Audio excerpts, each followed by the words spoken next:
শুভেচ্ছা সহ আমন্ত্রণ আপনাদের সবাইকে। শুরু করছি আপনাদের প্রিয় অনুষ্ঠান আপনার সুস্বাস্থ্য। আপনারা জানেন আমরা বিভিন্ন রোগ এবং তার সমাধান নিয়ে কথা বলি এই অনুষ্ঠানে। আজকে আমরা কথা বলবো অ্যাংজাইটি, ডিপ্রেশন এই বিষয় নিয়ে। এই বিষয় নিয়ে কথা বলার জন্য আমাদের সাথে স্টুডিওতে আছেন ডাক্তার নূর আহমেদ গিয়াসউদ্দিন। তিনি সহযোগী অধ্যাপক এবং বিভাগের প্রধান, মানসিক রোগ বিভাগ, ঢাকা মেডিকেল কলেজ ও হাসপাতাল। ডাক্তার নূর আহমেদ গিয়াসউদ্দিন একজন মানসিক রোগ বিশেষজ্ঞ। দেশজোড়া তার সুনাম। 1974 সালের 1 জুলাই ঢাকায় জন্মগ্রহণ করা এই চিকিৎসক শিক্ষাজীবনও শুরু করেন এই রাজধানী ঢাকা শহরে। গুপিবাগের ফুলকুড়ি কিন্ডারগার্টেনে প্রাথমিক শিক্ষা সমাপন করে মতিঝিল আইডিয়াল স্কুল থেকে মাধ্যমিক এবং ঢাকা কলেজ থেকে উচ্চ মাধ্যমিক পাশ করেন কৃতিত্বের সাথে। পরবর্তীতে ঢাকা মেডিকেল কলেজ থেকে MBBS পাশ করে চিকিৎসা সেবায় মনোনিবেশ করেন। তৎপরবর্তীতে MS এবং MPhil ডিগ্রি অর্জন করে নিজেকে আরও যোগ্য করে তোলেন। নেত্রকোনা স্বাস্থ্য কমপ্লেক্স দিয়ে কর্মজীবনের শুভ সূচনা করে নরসিংদী স্বাস্থ্য কমপ্লেক্স, মানসিক হাসপাতাল Pabna, Bogura medical college, Faridpur medical college ও শহীদ তাজউদ্দিন আহমেদ মেডিকেল কলেজে স্বাস্থ্যসেবা দিয়েছেন। বর্তমানে ঢাকা মেডিকেল কলেজে বিভাগীয় প্রধান হিসেবে দায়িত্ব পালন করছেন। মানুষের মানসিক সমস্যা সমাধানে আজীবন কাজ করে যাবার ইচ্ছে রয়েছে এই মহৎপ্রাণ চিকিৎসকের। ডাক্তার নূর, আপনার স্বাগত আমাদের স্টুডিওতে। জি, ধন্যবাদ। আমরা আসলে প্রথমে যে বিষয়টা আপনার জানতে চাইবো যে ইদানিংকালে আমরা দেখি যে এনজাইটি, ডিপ্রেশন অনেক বেশি বেড়ে গেছে। এর পিছনে কারণ কি বলে আপনি মনে করছেন? অ্যাংজাইটি বা ডিপ্রেশন এটা তো মানুষের স্বাভাবিক জীবনেরই অংশ। যখন এটা একটা নির্দিষ্ট মাত্রা অতিক্রম করে তখনই এটা রোগ হিসেবে দেখা দেয়। যে যখনই একটা মানুষ অতিরিক্ত দুশ্চিন্তা করে বিভিন্ন কারণে, বিভিন্ন সামাজিক, অর্থনৈতিক, তার গঠনগত বিভিন্ন কারণে সে যখন অতিরিক্ত দুশ্চিন্তা করে তখন এই বিষয়টা অ্যাংজাইটি ডিসঅর্ডার হিসেবে আসে। তেমনই আরেকটা ডিসঅর্ডার হচ্ছে যে ডিপ্রেসিভ ডিসঅর্ডার, বা যেটাকে আমরা বলি যে বাংলায় যে মানসিক অবসাদ বা বিষণ্ণতা। এই রোগটিও একই রকম কারণে হয়ে থাকে এবং কারণ বিশ্লেষণ করলে যেটা হয় যে দেখা যায় যে কিছু আছে যে তার জেনেটিক বা বংশগতির প্রভাব এবং কিছু আছে যে তার আর্থসামাজিক কারণ। এভাবে আমরা মূলত এই দুইটা রোগকে, তাদের কারণকে বিশ্লেষণ করতে পারি। এনজাইটি ডিসঅর্ডার বা ডিপ্রেসিভ ইলনেস, এটা আসলে কোন বয়সে আপনারা বেশি দেখছেন? অ্যাংজাইটি ডিসঅর্ডার বা ডিপ্রেসিভ ডিসঅর্ডার, আমরা যদি অ্যাংজাইটি ডিসঅর্ডারের কথা বলি, অ্যাংজাইটি ডিসঅর্ডার যে কোনো বয়সেই দেখা দিতে পারে, তবে বিভিন্ন বয়সে বিভিন্ন রকমের অ্যাংজাইটি ডিসঅর্ডার দেখা দিতে পারে। বাচ্চাদের মধ্যে দুই ধরনের অ্যাংজাইটি দেখা যায়। একটা হচ্ছে যে তারা তাদের কেয়ার গিভারের ব্যাপারে বা তাদের বাবা মার প্রতি খুব বেশি নির্ভরশীল থাকে, সেখান থেকে একটা অ্যাংজাইটি ডিসঅর্ডার দেখা দেয়। আবার একই সাথে তারা তাদের যেই বাবা মা বা আত্মীয় স্বজনের প্রতি বিরূপ মনোভাবাপন্ন থাকে, এরকম অ্যাংজাইটি ডিসঅর্ডারও দেখা যায়। এর পরে যেই প্রাপ্তবয়স্কদের মধ্যে দেখা যায় যে তারা সব বিষয় নিয়ে টেনশন করছে, যেটাকে জেনারেলাইজড অ্যাংজাইটি ডিসঅর্ডার বলে। এরপরে হচ্ছে যে কখনো কখনো তারা প্রচণ্ড আতঙ্কে ভুগে, যেটাকে প্যানিক ডিসঅর্ডার বলে, এবং কিছু কিছু পরিস্থিতিতে তারা তীব্র ভয় পায়, যেমন কোনো কিছুর উপস্থিতিতে। যেমন এরকম একটা উদাহরণ হচ্ছে যে ফোবিয়া বা ফোবিক অ্যাংজাইটি ডিসঅর্ডার। এরকম বিভিন্ন ধরনের অ্যাংজাইটিতে আমাদের যেই জনগোষ্ঠী তারা ভুগে। ডিপ্রেসিভ ডিসঅর্ডার হচ্ছে মূলত যেই টিনেজ যারা পার করেছে এবং আর্লি অ্যাডাল্ট লাইফ, অর্থাৎ 15 বছর থেকে 25-30 এই বছরই হচ্ছে যে ডিপ্রেসিভ ডিসঅর্ডার বা মানসিক অবসাদ সবচেয়ে বেশি দেখা দেয়। এবং এর পরের বয়সগুলোতেও ডিপ্রেসিভ ডিসঅর্ডার দেখা দিতে পারে, কিন্তু দেখা যায় যে তার কারণগুলো আলাদা। ইয়াং এইজের কারণগুলো একরকম এবং ওল্ড এইজ গিয়ে অন্যরকম কারণে ডিপ্রেশন বা মানসিক অবসাদ দেখা যায়। আমরা যারা গার্জিয়ান আছে তারা এই রোগটা বোঝার উপায় কি, মানে কোনো লক্ষণ তার কি থাকে অ্যাংজাইটি ডিসঅর্ডার এবং ডিপ্রেসিভ ইলনেসের জি, ক্ষেত্রে? যেটা আমরা শুরুতে বলেছি যে আসলে অ্যাংজাইটি ডিসঅর্ডার বা অ্যাংজাইটি বা উদ্বেগ বা টেনশন এটা সব মানুষের মধ্যেই থাকে। এটা যখন একটা স্বাভাবিক মাত্রা অতিক্রম করে তখনই এটা আমরা রোগের পর্যায়ে নিয়ে যাই বা ডিসঅর্ডার হিসেবে নিয়ে যাই এবং তখন ওই বিষয়টার চিকিৎসা দরকার হয়। এটা কিভাবে বোঝা যায়? যখন এই রোগের কারণে তার ব্যক্তি জীবন, সামাজিক জীবন, তার একাডেমিক জীবন এই বিষয়গুলো যখন বাধাগ্রস্ত হয় তখন আমি বুঝি বা আমরা বুঝতে পারি এবং বাবা মাও তখন বুঝতে পারে যে এইটা একটা রোগ এবং এই বিষয়টার চিকিৎসা দরকার। ডিপ্রেশনের ক্ষেত্রেও একই কথা। ডিপ্রেশনের কারণে যদি সে তার স্বাভাবিক যে কাজগুলো করার কথা সেগুলো যদি সে করতে না পারে তাহলে তার গার্জিয়ান বা তার বাবা মা এবং একজন চিকিৎসক বুঝতে পারে যে তার চিকিৎসা দরকার। অনেক সময় আমরা দেখি যে একাকিত্ব ভোগা, মানে সে স্কুল থেকে আসছে, তার ঘরে বসে আছে, সে কথা বলতে চাচ্ছে না, বাবা মার সাথে কথা বলছে না বা বন্ধুর সাথে কথা বলছে না, হ্যাঁ, এক ধরনের ডিভাইসে সে পড়ে আছে, কিন্তু কোনো ইন্টারাকশন হচ্ছে না। আসলে এটাকে আপনি কিভাবে মূল্যায়ন করবেন? এই বিষয়টা বিভিন্ন কারণে হতে পারে। যেমন একটা যদি একজন মানুষ যদি সে মানসিক অবসাদে ভুগে তখন স্বভাবতই যেটা হয় যে সে অন্য মানুষের প্রতি অত বেশি আকর্ষণ বোধ করে না বা মানুষের সাথে কথা বলতে আকর্ষণ বোধ করে না, তখন সে একাকী থাকে। তাহলে এটা ডিপ্রেশন বা মানসিক অবসাদের কারণেও একাকী থাকার প্রবণতা বাড়তে পারে। দ্বিতীয় আরেকটা কারণ হচ্ছে কোনো গুরুতর মানসিক রোগের প্রারম্ভিক লক্ষণ হিসেবে তার একাকী থাকার প্রবণতা অথবা সমাজকে এড়ায় চলার প্রবণতা দেখা দিতে পারে। সাধারণত গুরুতর মানসিক রোগ যেমন সিজোফ্রেনিয়া অথবা এই আর কোনো খারাপ বা গুরুতর রোগে দেখা যায় যে প্রারম্ভিক পর্যায়ে তারা একটু সমাজ থেকে আলাদা হয়ে একা থাকতে পছন্দ করে। আচ্ছা, আরেকটি বিষয় যেটা আসলে এই সময়ের জন্য আমি বলাই উচিত আপনাকে, যে আমরা দেখেছি যে আমাদের যে ছেলেমেয়েরা আছে তারা সব ডিভাইসে আসক্ত।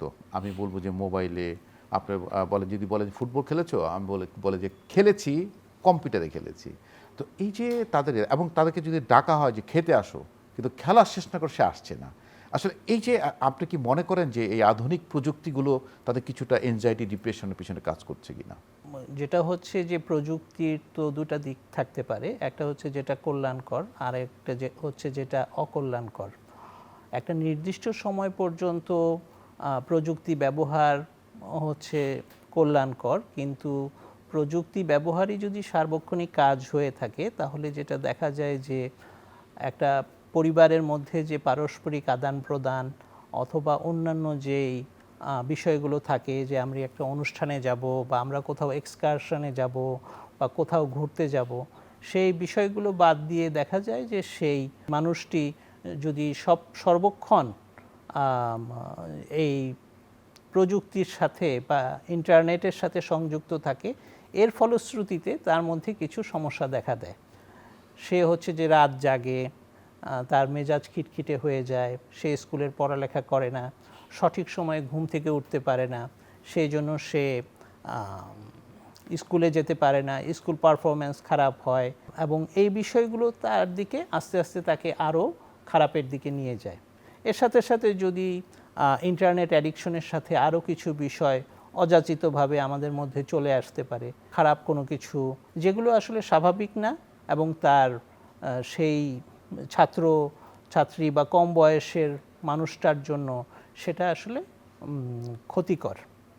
সেজন্যই অভিভাবকদের এই বিষয়টায় সচেতন হওয়া দরকার। অনেক অভিভাবকই আসে আমাদের কাছে অভিযোগ করে যে তাকে আমি বলি মোবাইল বন্ধ রাখতে বা 10টার পর মোবাইল মা বাবাকে জমা দিতে, এটা হচ্ছে না, এবং সেই ছেলেটি বা মেয়েটি কিন্তু সারা রাত জেগে থাকছে, মোবাইল ডিভাইস থাকছে এবং কিন্তু সারা দিন ঘুমাচ্ছে। এই প্রবণতা কিন্তু এখনকার দিনে কিন্তু আমরা খুব কমন পাচ্ছি। জি জি, এখানে আমরা আসলে আমরা কি সচেতনতামূলক কি বার্তাটা দিতে পারি ওই গ্রুপকে যারা এরকম মোবাইলে আসক্তি আছে বা নেটে আসক্তি জি, আছে। এই বিষয়টা আসলে এখন একটা বার্নিং ইস্যু এবং অনেক গার্জিয়ানই এই বিষয়টা কমপ্লেন করে। তো এই বিষয়ে আমরা তো তাদের সাথে আমাদের অভিভাবকরা যে বিষয়টা করতে পারে যে তাকে এই প্রযুক্তির ভালো দিক এবং খারাপ দিক দুটো সম্পর্কেই অবহিত করা এবং সেই ছাত্র বা স্টুডেন্ট বা তাদের সন্তান সাথে একটা নেগোসিয়েশন বা একটা আলাপে আসা যে তারা প্রতিদিন কয়টা পর্যন্ত ইন্টারনেট ব্যবহার করবে এবং দ্বিতীয়ত কত সময় ইন্টারনেট ব্যবহার করবে বা প্রযুক্তি ব্যবহার করবে। সাধারণত বিশ্বের অন্যান্য দেশে যেই বিষয়টা বলা হয়ে থাকে যে দৈনিক 2 ঘন্টা 1 ঘন্টা 2 ঘন্টা এতটুকু সময় তারা মোবাইল ফোন ব্যবহার করাটা যেতে পারে, এর চেয়ে বেশি যেন তারা মোবাইল ফোন ব্যবহার না করে। তো অভিভাবক যদি সন্তানের সাথে অতটুকু সমঝোতায় আসতে পারে যে ওরা দিনে হয়তো 1 ঘন্টা 2 ঘন্টা কোনো একটা কন্টেন্ট দেখলো, বাকি সময় শুধু ফোন রিসিভ করার জন্য বা ফোন করার জন্য ইন্টারনেট ব্যবহার করলো, তাহলে তারা এই অতিরিক্ত ব্যবহার থেকে তার সন্তানকে মুক্ত করতে পারবে। ইদানিংকালে আত্মহত্যা প্রবণতা খুব বেশি, জি, এটার পিছনে কি কোনো এনজাইটি ডিপ্রেশন কাজ করছে কিনা? আত্মহত্যার তো একটা বড় কারণ হিসেবে মানসিক অবসাদ এবং অন্যান্য মানসিক রোগ জড়িত থাকে এবং যারা আত্মহত্যা করে তাদের একটা বড় অংশ মানসিক অবসাদ বা ডিপ্রেশনে ভোগে। এছাড়াও অন্যান্য মানসিক রোগ যেমন বাইপোলার মুড ডিসঅর্ডার এবং সিজোফ্রেনিয়া এবং কিছু পার্সোনালিটি ডিসঅর্ডার বা ব্যক্তিত্বের রোগ, এই বিষয়ের রোগীগুলো আত্মহত্যা করে থাকে। সেই জন্য আমরা যদি অ্যাংজাইটি বা ডিপ্রেশন এদেরকে নিয়ন্ত্রণ করতে পারি এবং আত্মহত্যা যেই সময় একজন মানুষ করতে চায় সেই সময়ে তাকে সহায়তা করার মতো ব্যবস্থা করতে পারি, তাহলে আমরা আত্মহত্যা কমাতে পারবো বলে মনে করি। আচ্ছা, আরেকটা বিষয় আপনি বলছেন যে বাইপোলার ডিসঅর্ডার এবং সিজোফ্রেনিয়ার কথা বলছেন। আসলে আমরা যে এই যে মেডিকেল যে ডিজিজগুলো, যে টার্মগুলো, এগুলো আসলে কি পদ্ধতিতে, আপনার তো কোনো ইনভেস্টিগেশন তো এখানে নেই, কিন্তু কি পদ্ধতিতে আমরা রোগটা নিশ্চিত হতে পারি যে তার বাইপোলার ডিসঅর্ডার আছে বা তার সিজোফ্রেনিয়া রোগ আছে? যেই মানসিক রোগগুলো আমাদের আছে বা জনগোষ্ঠীর মধ্যে দেখা যায়, সেগুলোর যদিও নির্দিষ্ট কোনো পরীক্ষার মাধ্যমে মানে রক্ত পরীক্ষা বা ইমেজিং যেমন সিটি স্ক্যান বা এমআরআই স্ক্যান, এগুলোর মাধ্যমে যদিও ওই বিষয়গুলো সরাসরি বোঝা যায় না, তাহলেও আমরা নির্দিষ্ট কিছু প্রশ্নের মাধ্যমে বুঝতে পারি যে কোন ব্যক্তি কোন মানসিক রোগে ভুগছে। যেমন আমরা যদি সিজোফ্রেনিয়া বা বাইপোলার মুড ডিসঅর্ডারের কথা বলি, এদের নির্দিষ্ট কিছু প্রশ্ন আছে যে রোগী কি অনুভব করছে, কিভাবে চিন্তা ভাবনা করছে, তার কার্যকলাপ কেমন হচ্ছে, এই বিষয়গুলো যখন আমরা রোগীকে প্রশ্ন করলে রোগী যে উত্তর দেয় তার মাধ্যমে আমরা রোগটা নির্ণয় করতে পারি যে সে বাইপোলার মুড ডিসঅর্ডার বা সিজোফ্রেনিয়া অথবা ডিপ্রেসিভ ডিসঅর্ডার অথবা অ্যাংজাইটি ডিসঅর্ডারে ভুগছে কিনা। দ্বিতীয় আরেকটা কারণে পরীক্ষা নিরীক্ষা দরকার যে সে কিছু ওষুধ আমরা দিব, সেই ওষুধের কারণে তার শরীরে কোনো সমস্যা হবে কিনা, সেই বিষয়টা বোঝার জন্য আমাদের ফলো আপ করার জন্য আমাদের পরীক্ষা নিরীক্ষা দরকার আছে। আচ্ছা, সেক্ষেত্রে আপনি কোন পরীক্ষা নিরীক্ষা করবেন ফলো আপের জন্য? সাধারণত আমাদের যেই মানসিক বিষয়ের যে রোগীগুলো আসে তাদের পরীক্ষা নিরীক্ষার জন্য আমরা সাধারণত যে শারীরিক কিছু পরীক্ষা, যেমন তার রক্তের কমপ্লিট ব্লাড কাউন্ট করি, তার ডায়াবেটিস আছে কি না সেটা সম্ভাব্যতা দেখি, তার হরমোনাল কোনো সমস্যা, বিশেষ করে থাইরয়েড হরমোনের কোনো সমস্যা আছে কি না দেখি, তার লিভারের অবস্থা, লিভার এনজাইমসের অবস্থা, বিশেষ করে এসজিপিটি আমরা বা এসজিওটি এগুলো আমরা দেখি, তার কিডনির কোনো সমস্যা আছে কি না, বিশেষ করে সিরাম ক্রিয়েটিনিন এগুলো দেখি, এবং একটা নির্দিষ্ট বয়সের পরে তার রক্তে চর্বির মাত্রা এবং হৃদযন্ত্রের অবস্থা দেখার জন্য ইসিজি, এই বিষয়গুলো স্বাভাবিক রুটিন পরীক্ষা হিসেবে আমরা রোগীদের করি। এর পরেও যদি অন্য কোনো কিছু মনে হয় সেই পরীক্ষাগুলো আমরা রক্তের করি। এর বাইরে আমাদের প্রয়োজন হয় যেই ইমেজিংগুলো করা, ব্রেইনের ইমেজিং করা, এবং আমাদের দেশে আমরা সিটি স্ক্যান অফ ব্রেইন এবং এমআরআই অফ ব্রেইন এই বিষয়গুলো করে থাকি। আসলে ট্রিটমেন্ট অপশন কি? চিকিৎসা প্রণালীগুলো সাধারণত দেখা যায় যে মূলত দুইটা ভাগে আমরা ভাগ করি। একটা হচ্ছে যে ঔষধের মাধ্যমে চিকিৎসা, দ্বিতীয়টা হচ্ছে যে তাকে বিভিন্ন কথা বলার মাধ্যমে চিকিৎসা বা সাইকোথেরাপি। একটাকে আমরা বলি ঔষধ দিয়ে চিকিৎসা বা ফার্মাকোথেরাপি, দ্বিতীয়টা হচ্ছে যে কথা বলার মাধ্যমে চিকিৎসা বা সাইকোথেরাপি। অ্যাংজাইটি ডিসঅর্ডারে আমরা যদি ঔষধের মাধ্যমে যে চিকিৎসাগুলো দেই, সাধারণত আমরা অ্যান্টিডিপ্রেসেন্ট গ্রুপের ঔষধ দিই, এর সাথে অ্যাংজাইটি কমায় এমন কিছু ওষুধ দিই। অ্যান্টিডিপ্রেসেন্টের মধ্যে আমাদের আছে যে বিভিন্ন গ্রুপের অ্যান্টিডিপ্রেসেন্ট আছে, আর অ্যাংজাইটি কমানোর ওষুধের মধ্যে আমরা সাধারণত বিভিন্ন ধরনের বেনজোডায়াজেপিন গ্রুপের ঔষধ ব্যবহার করি। অনেক সময় দেখা যায় ডিপেন্ডেন্সি গ্রো করে, তো সেক্ষেত্রে আসলে কি করা উচিত, বা এই ওষুধ কি সে লাইফ লং খাবে না কতদিন খাবে, বা কিভাবে আপনারা উইথড্র করে থাকেন? সাইকিয়াট্রির রোগে যেই ওষুধগুলো ব্যবহার করে বা যেটাকে আমরা সাইকোট্রপিক ড্রাগ বলি, সেই মেডিকেশনগুলো অধিকাংশ ক্ষেত্রে আমরা ধীরে ধীরে মাত্রা বাড়াই এবং মাত্রাটা কমাবো তখনও ধীরে ধীরে কমাতে হবে। সাধারণত 1 মাস সময় নিয়ে ওষুধ বাড়ানো হয়, এবং যখন রোগী ভালো হয়ে যায়, যখন আমরা ওষুধ কমাই, সাধারণত 1 মাস থেকে 1.5 মাস ধীরে ধীরে মাত্রা কমায়ে আমরা বন্ধ করি, যেটাকে বলে ট্যাপারিং, গ্র্যাজুয়াল ডোজ এসক্যালেশন এবং গ্র্যাজুয়াল ট্যাপারিং করে আমরা ওষুধটা বন্ধ করি। এবং যদি যথাযথভাবে আমরা চিকিৎসকের পরামর্শ মতো ঔষধ খাই, তাহলে সাধারণত চিকিৎসকরা এত মাত্রার ওষুধ ব্যবহার করেন না যাতে তার নির্ভরশীলতা বা ডিপেন্ডেন্স গ্রো করতে পারে। সেই জন্য প্রধান কথাটা হচ্ছে যে চিকিৎসকের পরামর্শ মতো চলা, চিকিৎসকের পরামর্শ মতো ওষুধ বাড়ানো এবং চিকিৎসকের পরামর্শ মতো ঔষধটাকে ধীরে ধীরে কমায় বন্ধ করে দেয়া। আর তারাই ডিপেন্ডেন্ট হয় যারা চিকিৎসকের নির্দেশিত ঔষধ হয়তো একটু বেশি মাত্রায় নিয়ে থাকে, বেশি সময় নিয়ে থাকে এবং চিকিৎসকের কাছে যথাযথ ফলো আপে আসে না, সেখান থেকে এই সমস্যাটা তৈরি হয় ডিপেন্ডেন্স হওয়ার। তো এখানে আরেকটা প্রশ্ন আসে যে অনেক সময় দেখা যায় যে আপনারা যে অ্যান্টিসাইকোটিক ড্রাগগুলো ব্যবহার করেন তাই কিছু পার্শ্ব প্রতিক্রিয়া আমরা কিন্তু দেখতে পাই। হ্যাঁ, তো সেক্ষেত্রে দেখা গেল যে এই রুগীটাকে যখন আপনি ওষুধ দিয়েছেন, কাউন্সিলিং করেছেন, কিন্তু সে ওষুধটা ঠিকমতো খাচ্ছে না, অথবা কেউ খেতে শুরু করেছে ফলো আপে আসছে না, এবং কেউ মাঝপথে হঠাৎ বন্ধ করে দিচ্ছে। মানসিক বিষয়ের যেই পেশেন্টগুলো আমাদের কাছে আসে, তাদের সমস্যা হচ্ছে যে তারা অনেক ক্ষেত্রে নিজেদের সমস্যাটা সঠিকভাবে বুঝতে পারে না, যেটাকে আমরা বলি ইনসাইট। অনেক সময়ই ইনসাইট থাকে না।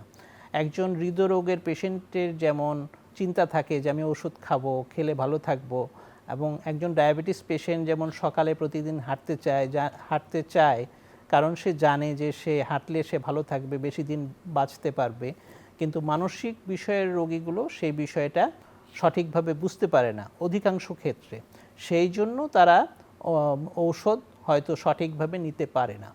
এক্ষেত্রে তাদের যেই কেয়ারার বা কেয়ার গিভার যারা তাদেরকে যত্ন আত্তি করে, সেই পরিবারের সদস্যদের একটা দায়িত্বশীল ভূমিকা নিতে হবে। সাধারণত আমাদের ওষুধগুলো বা মানসিক বিষয়ের ওষুধগুলো আমরা 2 বেলা দিই। যদি নির্দিষ্ট সময়ে তারা পেশেন্টকে ওষুধ খাওয়ানো নিশ্চিত করে, এনশিওর করে, তাহলে বিষয়টা ভালো হয়। সকালে হয়তো ব্রেকফাস্টের পরে, রাত্রে হয়তো ডিনারের পরে তার ওষুধটা সঠিকভাবে সে খাচ্ছে কিনা তার সামনে বসলো, ওষুধগুলো দিল, তার সাথে 2টা কথা বলল, ওষুধ খাওয়ায় সে একটু পানি খেলো, পেশেন্ট একটু পানি পান করলো, তাহলে যে জিনিসটা হবে যে ওষুধ গ্রহণটা এনশিওর করা যাবে। তো এভাবে আমরা যদি রোগীর যেই স্বজন বা তাকে যত্ন করছে তারা যদি রোগীকে অধিকাংশ ক্ষেত্রে ওষুধ খাওয়ায় দেয় অথবা একটু দূরে থেকে বসে দেখে যে সে খাচ্ছে, তাহলে এই বিষয়টা বেশি সহজ হবে যে রোগী বেশি ওষুধও খাবে না, সঠিক ওষুধও যেন সঠিক সময়ে খায়। আপনি যে পরামর্শগুলো দিলেন এইভাবে যদি একজন অ্যাংজাইটি বা ডিপ্রেশন রোগী চলে, তাহলে অদূর ভবিষ্যতে সে সুস্থ সবল এবং সুস্থ মানুষ হিসেবে আমাদের সামাজিকভাবে বা সরকারিভাবে আমাদের দেশের জন্য অবদান রাখতে পারবে, এটা আমাদের একটা প্রত্যাশা থাকলো। অনেক ধন্যবাদ ডাক্তার নূর, আপনি অনেক সুন্দর পরামর্শ দিয়েছেন। প্রিয় দর্শক, আমরা যে জিনিসটি নিয়ে ভাবলাম, এনজাইটি ডিসঅর্ডার এবং ডিপ্রেসিভ ইলনেস, এই দুটো রোগ একটা পরিপূরক হিসেবে কাজ করে, এবং যদি কারো এরকম সিমটম দেখা যায় তাহলে মানসিক চিকিৎসকের পরামর্শ নিয়ে তাকে কাউন্সেলিং এবং ওষুধ সেবন করা উচিত। দর্শক, ভালো থাকুন, সুস্থ থাকুন, নিরাপদেই থাকুন।